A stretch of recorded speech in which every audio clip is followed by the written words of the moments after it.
Buenas noches y bienvenidos a Sala de Prensa de Caracol Ahora. Esta semana ha sido decisiva para la aprobación o por lo menos para el inicio de la discusión de lo que será la ponencia presentada por el Gobierno Nacional de la reforma a la salud. Varios de los partidos que son importantes dentro de la coalición de gobierno han marcado distancia frente a las últimas decisiones que ha tomado el Ejecutivo a esta iniciativa. En las últimas horas se dio a conocer declaraciones por parte del presidente del Congreso de la República, el senador Roy Barreras, quien es uno de los líderes de la bancada de gobierno, y esto fue lo que dijo. Todo para empezar de cero. El ejercicio hasta ahora fallido de ese consenso en la salud puede significar un dominó frente a las demás reformas y puede significar que el clima de debilidad de esa coalición en el Congreso, que es el que aprueba las reformas, echa al traste no solamente esas, sino las demás. Y entonces algunos podrían respirar con alivio, y se equivocan, respirar con alivio diciendo, se van a hundir todas las reformas, y lo celebran, para que todo siga como está. Que todo siga como está es que el país siga siendo un país injusto, inequitativo, con dolores sociales enormes. ¿Qué le podría pasar a la reforma a la salud? ¿Hay un efecto dominó en las otras reformas tras los anuncios que se dieron en las últimas horas por parte de varios partidos? Ese es el tema central el día de hoy aquí en Sala de Prensa y por eso hemos invitado al profesor Olmer Muñoz, docente de la Universidad Pontificia Bolivariana de Medellín y analista político. Profesor, bienvenido.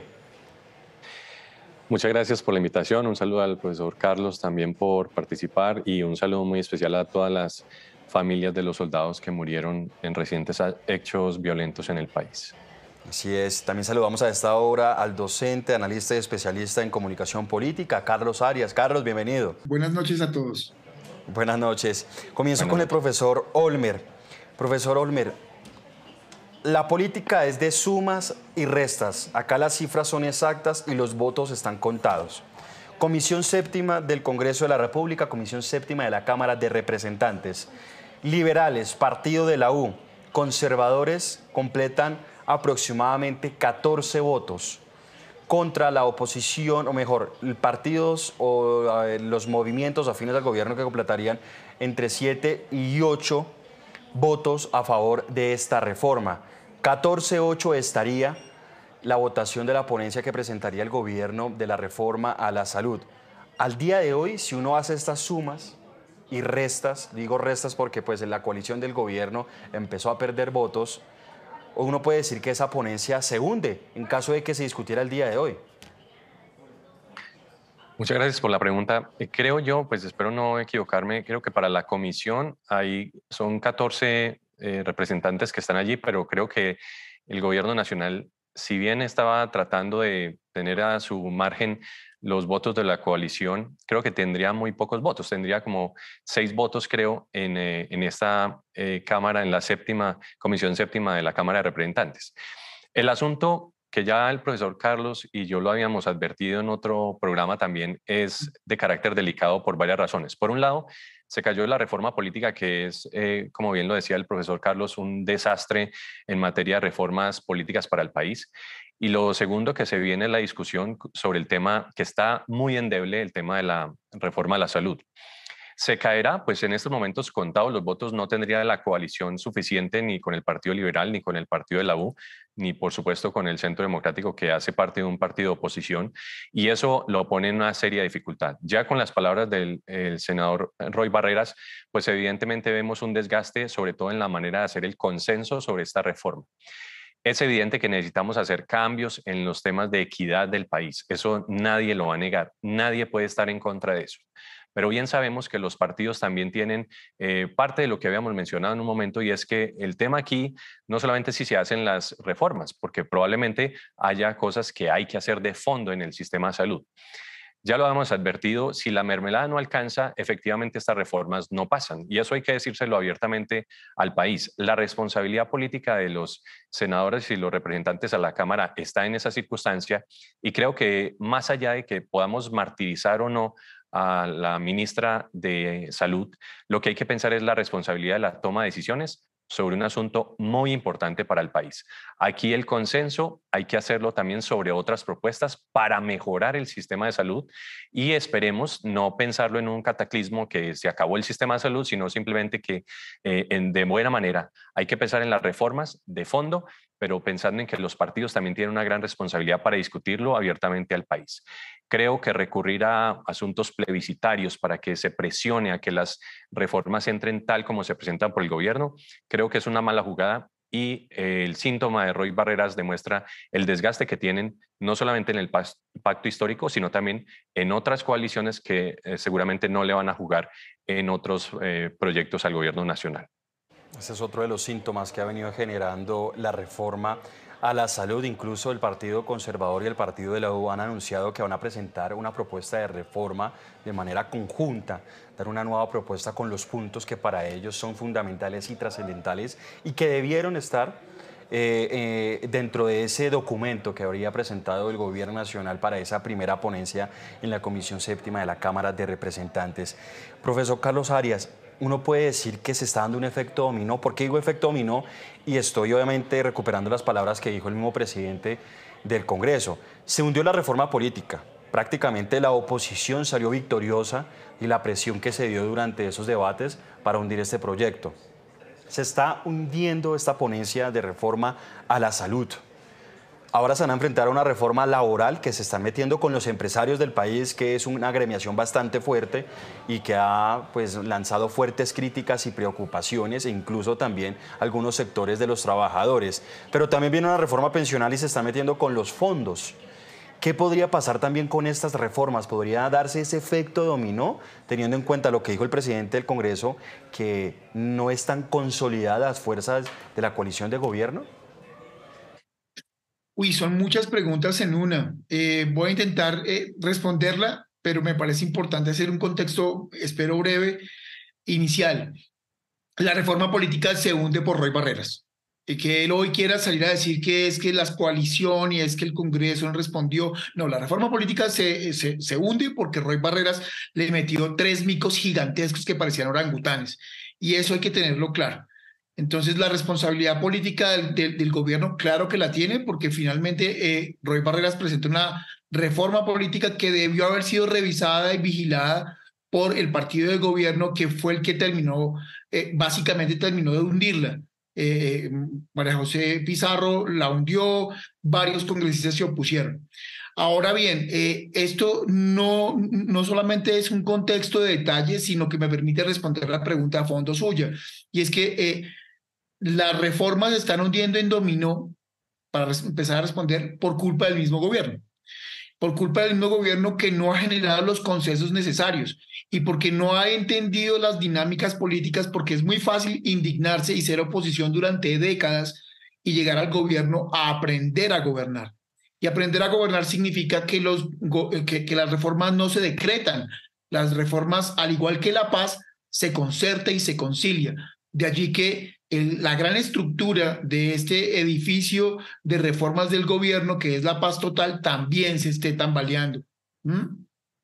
¿Qué puede llegar a pasar? Para terminar la respuesta, yo no creo todavía que la reforma esté completamente hundida, no solamente por lo que el gobierno nacional, sino el presidente de la Cámara, David Racero, en Comisión Séptima, que es el que jalona los procesos, ha dicho que van a entrar a negociar la reforma con cada uno de los políticos. Claro, eso responde o sería una afrenta a la ley de bancadas y habría que mirar si es inconstitucional o no.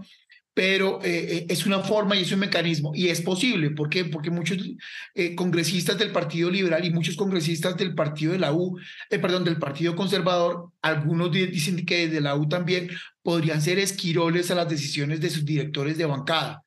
Entonces, aún no está muerta, claramente sí está en cuidados intensivos, pero no está muerta.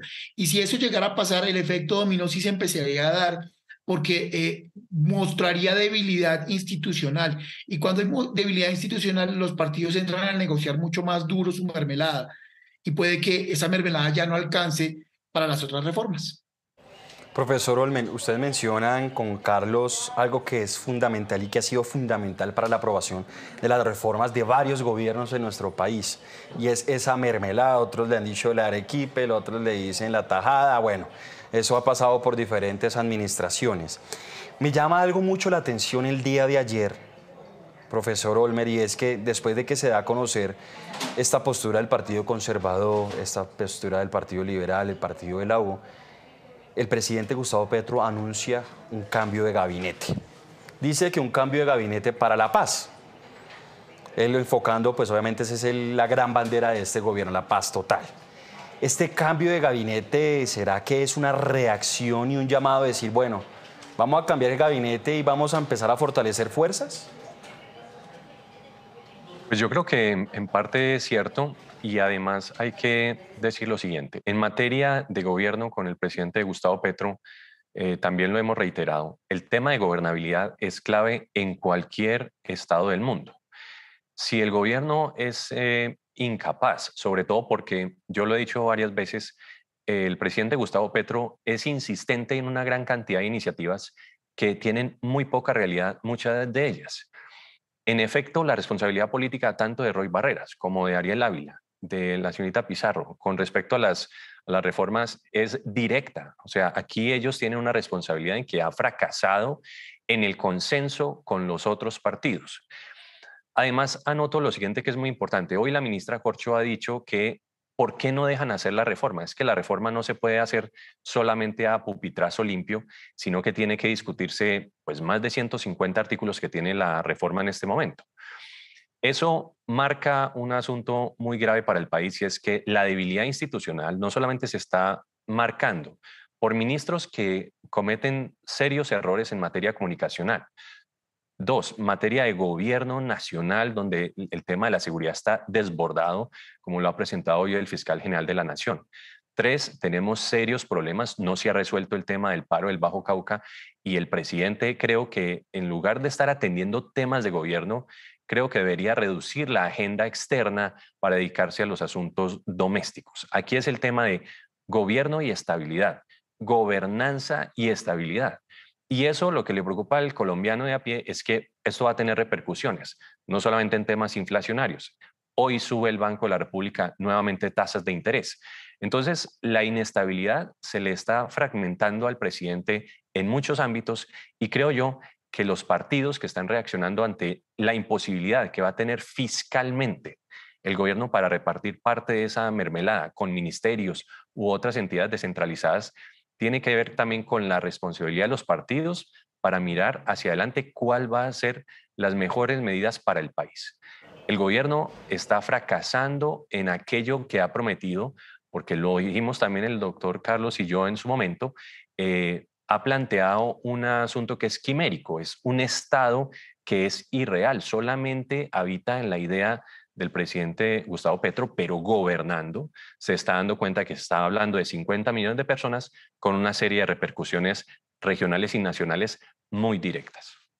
Profesor Carlos, se viene ese cambio de gabinete anunciado por el mismo presidente Gustavo Petro, pero también se da este tipo de anuncios y este tipo de reflexiones en plena Semana Santa, en donde muchos se van de semana de reflexión. Sin duda va a ser una semana de reflexión muy importante. Bueno, arranquemos vamos por partes, diría el Caníbal. Uno,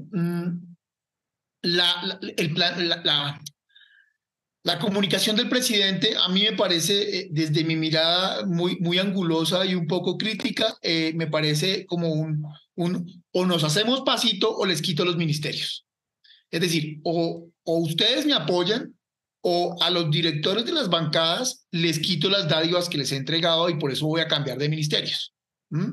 Y le cambio los ministerios porque como tengo que entrar a negociar directamente con los congresistas, pues puedo negociar directamente al de tal, ¿sí? No al mayoreo. Es decir, no tengo que entregar 2 o 3 ministerios para el partido de X o Y, sino que entrego a un grupo de congresistas, a 5 congresistas o a 7 congresistas de una bancada, les entrego un ministerio y cambio el ministro, y eso es una estructura que tiene que ver con OPS, cargos, funcionarios, bla, bla, ¿sí? Eso sería maquiavélico pensarlo, pero pues estamos en el país del Sagrado Corazón. Dos, en esta Semana Santa va a ser ese ejercicio de reflexión no solamente de los directores de los partidos, sino de los congresistas que a partir de hoy seguramente han venido recibiendo compromisarios del gobierno nacional y que se van a sus regiones pensando en dos cosas. En uno, en esa propuesta o en esa bala lanzada del presidente, y dos, pensando muy claramente que después de Semana Santa se abre el partidor electoral. Y eso abre el apetito electoral y burocrático de los congresistas porque cada uno de ellos tiene candidatos a alcaldías o candidatos a gobernaciones, o los dos. Entonces, creo que Gustavo Petro sigue siendo hábil políticamente para terminar de consolidar, pero al igual que el doctor Olmer, y como lo hemos venido diciendo en varias conversaciones aquí en sala de prensa, el gobierno nacional está pecando por ingenuidad o está pecando por ambición. Y en ingenuidad es suponer que puede pasar 5 reformas, porque son paz total, 3 reformas presentadas más Plan Nacional de Desarrollo, todas al tiempo, nunca se había visto en ninguna legislatura. Entonces, o es ambicioso o es ingenuo, y eso le puede salir caro no solamente al gobierno, sino a los colombianos, por lo ya anotado por el doctor Olmer. Y usted menciona algo, es que es una serie de reformas que estamos en época electoral. Obviamente la campaña inicia ya después de Semana Santa. Muchos congresistas van a seguir trabajando, pero la prioridad y su atención va a estar centrada en las regiones, haciendo campaña. Y pues bueno, son reformas trascendentales que pasarían dos cosas, profesor Olmer. O pupitrazo, puede pasar, después de esta semana de reflexión se llegan a acuerdos. Pupitrazo, hagámosle rápido, aprobemos porque tenemos que hacer campaña, o se le embolata todo al gobierno nacional.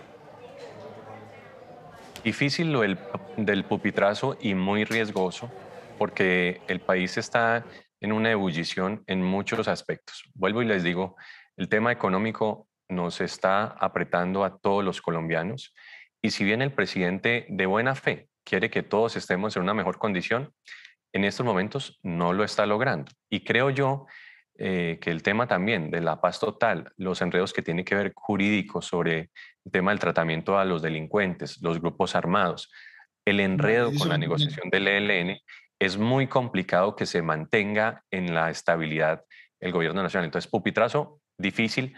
Y si lo hicieran, creo yo que esto no sería tan bueno porque no habría discusión en el Congreso. Y creo que la ministra tiene que reconocer que si no hay, pues puede haber ponente, pero si no hay consenso para presentar ponencia y discusión en plenaria, no nos podemos saltar tampoco el mecanismo de la ley quinta, sobre todo en la presentación de estos proyectos. No podemos ir a un plebiscito todo el tiempo para tratar de aprobar todas las reformas. Muy riesgoso hacerlo. Creo yo que está en juego la gobernabilidad y estabilidad del país. Profesor Carlos, también preocupa algo, y más que no preocupa, uno se pone a pensar las declaraciones del presidente y también de algunos de los personajes más allegados a él, como es el caso del ex senador Gustavo Bolívar, quienes han manifestado que palabras más o palabras menos, si no se aprueba en el Congreso, pues hay que salir a las calles. ¿Cómo ves? Yo lo veo difícil. Yo lo veo difícil porque los últimos 2 llamamientos a la calle, o por lo menos de concentraciones públicas, le salieron muy mal al gobierno. El día de la presentación de la reforma de salud, al día siguiente, no lo digo yo, son las cifras que da la alcaldía de Bogotá por lo menos, el día de la presentación de la reforma de salud salieron 2.000 personas a concentrarse en la Plaza de Bolívar y caminando desde unos puntos estratégicos. Al día siguiente salieron 15.000. Y en todo el país se sumaron más o menos 45.000 frente a 15.000 en todo el país de las marchas pro gobierno. 2, la legitimidad en opinión pública del gobierno nacional sobre lo que representa su narrativa del cambio se ha venido desdibujando y resquebrajando le voy a citar solamente 3 factores: el hijo del presidente, los nombramientos en el grupo de Cancillería y Relaciones Exteriores, poniendo a personas que a duras penas son bachilleres en cargos tan importantes como el Consulado de México. Y 3, fundamental, los escándalos asociados a los nombramientos en cargos públicos cercanos o en nepotismo de la esposa del presidente. Yo creo que eso hace mella en la opinión pública y muchos de los que salieron a votar y que se han movilizado y que han sido el motor. Carlos, sí toca sumarle lo de la Cámara de Comercio, ¿no? También que ha generado polémica. Sí. Y de las entidades es que hay muchas. Uno empieza a conversar y salen más. La CREG, la CRAG, las comisiones de regulación, las agencias digamos, de revisión y seguimiento de algunos temas del Estado, Ecopetrol. O sea, nos podemos quedar toda la noche. El asunto es que este tipo de cosas seguramente habrá hecho mella en aquellos ciudadanos que salieron masivamente a respaldar en las calles el estallido social guiado y liderado por Gustavo Bolívar y por Petro. Yo lo veo difícil que salgan a la calle mayoritariamente. Se nos empieza a agotar ya el tiempo, pero bueno, ya hemos lanzado varios comentarios, críticas, pero yo también creo y soy consciente de que uno también debe ser propositivo. Y yo quiero, profesor Olmer y profesor Carlos, comienzo con el profesor Olmer, ¿qué debería hacer entonces el gobierno teniendo en cuenta todas estas crisis, todos esos presuntos escándalos que se han venido dando? Sumémosle el tema de lo que está pasando ahorita con Ultra Air, que nuevamente está bajo el ojo del huracán el ministro del Transporte. ¿Qué debería hacer entonces el gobierno en estos momentos tan críticos en el país? Pues en síntesis 4 cosas. Una, evitar el populismo democrático, que es el que apela tanto el presidente Gustavo Petro como si él fuera la encarnación total del Estado y sobre todo lo que él diga, todo el mundo lo va a aceptar. Eso no es así. Segundo, tiene que dialogar realmente con los partidos en un consenso por el bienestar del país. Esto implica hacer reformas, pero también consensuadas con ellos. Tercero, tiene que hacer una revisión propia, tiene que hacer un mea culpa de lo que el profesor Carlos ha mencionado. Tenemos serios problemas de burocratización del Estado que no son de ahora, pero que los está repitiendo el mismo presidente y sus ministros. Y eso genera un desgaste de credibilidad de su gobierno. Y finalmente, creo que los grandes proyectos del país tiene que darse cuenta que el presidente no es el único el que los va a presentar, sino que son proyectos de largo aliento y necesitan también la participación de los sectores políticos, de la población, y no pensar en que todo va a ser bajo una orden del presidente, que todo se va a hacer de una vez. Eso es imposible. Eso es populismo de cualquier índole y una encarnación de una sabiduría que no la tiene. Es decir, hay que dejarse ayudar y pensar en que se puede construir consensos positivos para el país, pero hay que dejar de pensar en que solamente él tiene la razón. Profesor Carlos. Difícil porque Olmer ya creo que de todas. Yo creo que le podría sumar, para no reiterar y aburrir a la audiencia, señalarle al presidente que tiene más herramientas que su Twitter, ¿sí? Con la periodista Cecilia Orozco hacíamos una columna, una entrevista este domingo que acaba de pasar sobre la Twittercracia y lo que está pasando en el manejo mediático, y dentro de esa entrevista comentábamos que uno de los grandes problemas del presidente hoy es que tiene una sobrerepresentación de sí mismo. En psicología es una se le dice sobrerepresentación del locus político. Y como este espacio final es para proponer algo, mi propuesta, mi alternativa de solución es que el presidente entienda que el Estado no es él. Y que eso significa que tiene no solamente posibilidades de ayudarse con ministros más técnicos o personas más técnicas que ideológicas, sino que entienda que tiene que hacer mejor y mayor pedagogía de las reformas que está presentando. Si uno mira en detalle la reforma a la salud, la reforma a pensiones, la reforma laboral, por citarle solamente 3, y sin contar paz total, que es un ejercicio utópico, romántico, muy valioso, pero que tiene vacíos jurídicos, uno encuentra que si se explican claramente y si hay un ejercicio de concertación y diálogo con las mayorías, con los políticos, con la opinión pública, podría recibir el respaldo. Profesor Olmer, muchas gracias por estar con nosotros en Sala de Prensa. Muchas gracias a ustedes y a los televidentes y al profesor Carlos. Muchas gracias por acompañarnos. Profesor Carlos, gracias. A todos ustedes, muchísimas gracias. Siempre es un placer. Buena noche. Y a ustedes también gracias por estar conectados con Sala de Prensa. Continúen con toda la programación de Caracol Ahora. Feliz noche.